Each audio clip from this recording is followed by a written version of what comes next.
भगवद गीता अध्याय 2 श्लोक 13 देहिनोस्मिन्यथा देहे कौमारं यौवन जरा तथा देहांतर प्राप्तिर्धीरस्तत्र न मुह्यति।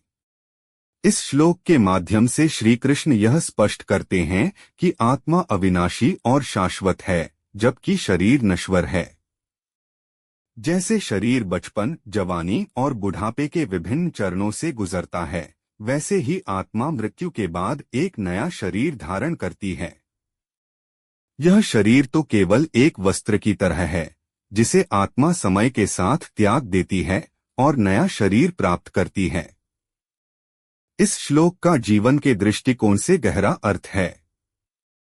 श्री कृष्ण यहाँ बताना चाहते हैं कि हमें शरीर की नश्वरता और आत्मा की शाश्वतता को समझना चाहिए। जन्म और मृत्यु जीवन के स्वाभाविक अंग हैं, और जो व्यक्ति इस सत्य को समझता है वह जीवन के बदलावों से विचलित नहीं होता।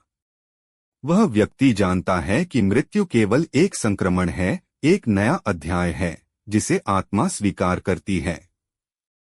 इस श्लोक का यह भी संदेश है कि हमें अपने जीवन में मृत्यु के डर से मुक्त होना चाहिए।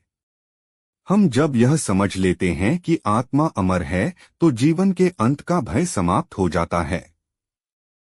इस समझ से व्यक्ति को धैर्य और संतुलन प्राप्त होता है, जो उसे जीवन के कठिनाइयों और चुनौतियों का सामना करने में मदद करता है। गीता के इस श्लोक में यह गहरा दार्शनिक दृष्टिकोण छिपा है कि मृत्यु अंतिम सत्य नहीं है, बल्कि आत्मा की यात्रा का एक हिस्सा है।